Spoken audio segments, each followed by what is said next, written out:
সবাইকে নমস্কার জানিয়ে আবার চলে এসেছি নতুন একটা রান্নার ভিডিও নিয়ে। আর আমার চ্যানেলে আপনাদের সবাইকে স্বাগত। আজ আমি রান্না করব চিকেন কিমা দিয়ে মিক্স ডালের রেসিপি। তো ভিডিওটা শুরু থেকে শেষ পর্যন্ত দেখতে থাকুন আমি কিভাবে এই মিক্স ডাল চিকেন কিমা দিয়ে রান্না করি। এই কিমা ডাল রান্না করার জন্যে আমি বিভিন্ন রকমের ডাল একসাথে 7 থেকে 8 ঘন্টা ভিজিয়ে রেখেছিলাম। এবার এগুলোকে আমি জল ঝরিয়ে প্রেসার কুকারে একটা সিটি দিয়ে সেদ্ধ করে নেব। ডালগুলোকে আমি প্রেসার কুকারে দিয়ে দিচ্ছি, দিয়ে পরিমাণ মতন জল দিয়ে আমি ঢাকনাটা বন্ধ করে দেব।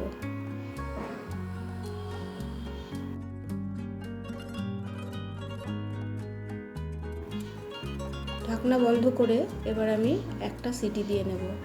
একটা সিটি দেওয়ার পর যখন পুরো স্টিমটা বেরিয়ে যাবে তখন আমি ঢাকনাটা খুলে দেব। ডালটাকে কিন্তু আমি খুব একদম গলিয়ে ফেলিনি, একটু গোটা গোটা আছে। আমি এইভাবেই ডালটা রান্না করব। আর এই ডালটা রান্না করতে আমার আর যে মশলাগুলো লাগছে সেইগুলো আমি একবার বলে দিচ্ছি। নিয়েছি 2টো পেঁয়াজ কুচি, একটা বড় সাইজের টমেটো কুচি করে নিয়েছি, 2 চামচ আদা রসুন বাটা, শুকনো লঙ্কা বাটা আর কয়েকটা কাঁচা লঙ্কা। কাঁচা লঙ্কা 3 থেকে 4টে দিলেই হবে, কারণ আমি শুকনো লঙ্কা বাটা দিচ্ছি। আর লাগবে চিকেন কিমা। আমি পরিমাণ মতন চিকেন কিমা নিয়ে নিয়েছি। কিমা ডাল রান্নাটা আমি শুরু করব। তার জন্য একটা কড়াই আমি পরিমাণ মতন সরষের তেল গরম করতে দেব। তেলটা গরম হয়ে গেলে আমি একটু নেড়ে দেব। এবার ফোড়ন দেব। একটা তেজপাতা আমি মাঝখান থেকে ছিঁড়ে নিয়েছি।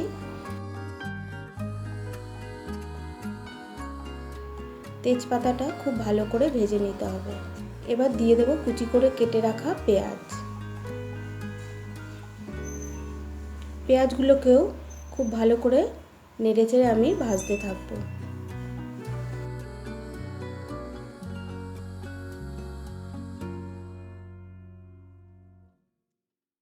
পেঁয়াজগুলো হালকা লাল লাল হলে আমি দিয়ে দেব আদা আর রসুন বাটা। আদা রসুন বাটা দিয়েও খুব ভালো করে নাড়াচাড়া করে মিশিয়ে পেঁয়াজের সাথে ভাজতে থাকবো। এবার দিয়ে দেব 4-5টা কাঁচা লঙ্কা।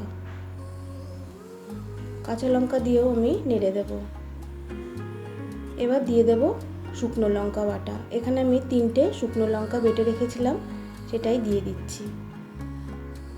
শুকনো লঙ্কা বাটা দিয়েও খুব ভালো করে নাড়াচাড়া করে দেব আর মশলাটা কষাতে থাকবো। এবার দিয়ে দেব হলুদ গুঁড়ো। আমি হলুদ গুঁড়ো এখানে 1/2 চামচ দিয়েছি। দিয়ে দেব জিরে গুঁড়ো 1 চামচ দিয়েছি আর 1 চামচ ধনে গুঁড়ো। সব গুঁড়ো মশলা দেওয়ার পর আবার একসাথে ভালো করে নাড়াচাড়া করে কষাতে থাকবো।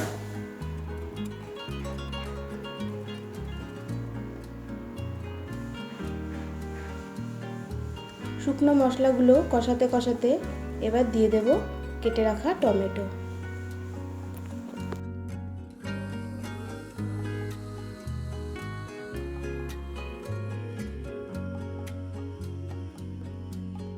দেওয়ার পর দিয়ে দেব স্বাদ মতন লবণ। আমি লবণটা আগেই দিচ্ছি টমেটোগুলো একটু নরম করার জন্যে। টমেটো লবণ দেওয়ার পর একটু ঢাকা দিয়ে রেখে দেব। 2 মিনিট ঢাকাটা দেওয়ার পর আমি ঢাকাটা খুলে নিলাম। এবার দিয়ে দেব চিকেন কিমা। চিকেন কিমা দেওয়ার পর সব কিছুর সাথে খুব ভালো করে নেড়ে আমি মিশিয়ে দেব আর খুব ভালো করে কষিয়ে নেব। যতক্ষণ না তেল বের হচ্ছে মশলা থেকে ততক্ষণ আমি মশলা সব কিছু একসাথে কষিয়ে নেব।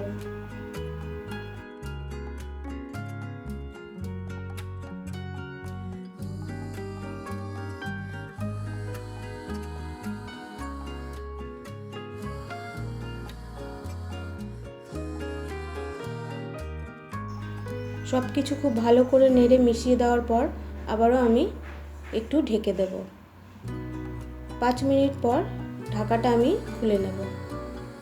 সব কিছু নরম হয়ে গেছে আর খুব ভালো করে কষানোও হয়ে গেছে। আমি খুন্তি দিয়ে টমেটোগুলোকে একটু ভেঙে দেব। মশলা থেকে তেলও ছেড়ে দিয়েছে।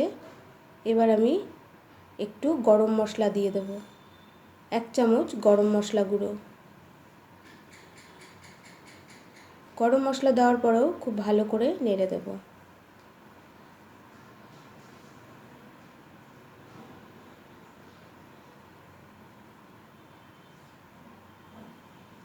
এবার আমি দিয়ে দেব সেদ্ধ করে রাখা ডাল।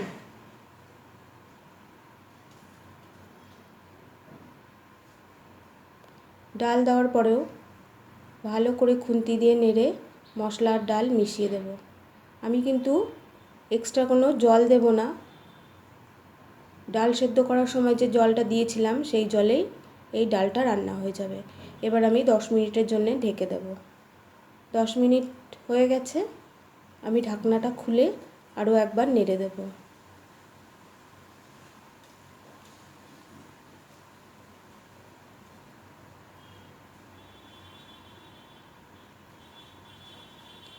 এবার একটা চামচ দিয়ে ডাল একটু এইভাবে ঘুটে দেব।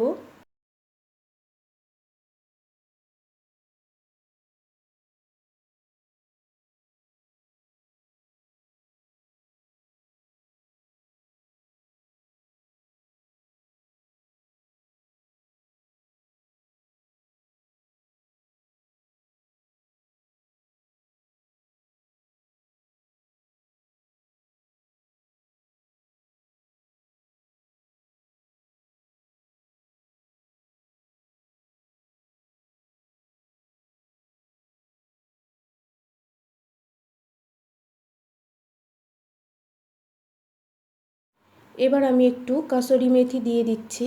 কাসুরি মেথিগুলোকে আমি আগে একটু ভেজে রেখেছিলাম, সেগুলোকেই দিয়ে দিলাম। কাসুরি মেথি দেওয়ার পর খুব ভালো করে নেড়ে দেব। কিমা দিয়ে মিক্স ডাল প্রায় রেডি। এবার আমি ঢেকে রেখে দেব।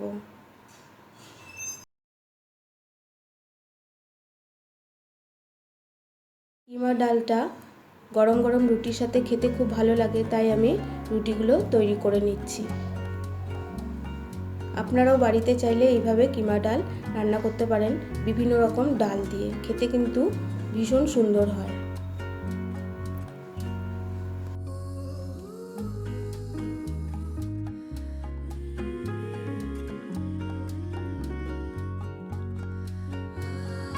সহজ পদ্ধতিতে রান্না করলাম কিমা দিয়ে মিক্স ডালের রেসিপি।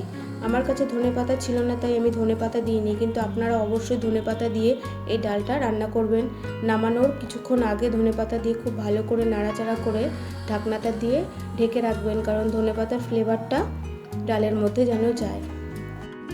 আমার রান্নার ভিডিও যদি আপনাদের ভালো লেগে থাকে তাহলে আমার চ্যানেলটি সাবস্ক্রাইব করে দিন, আর পাশে থাকা বেল আইকনটি প্রেস করে অল করে দিন ভিডিও নোটিফিকেশন সবার আগে পাওয়ার জন্য।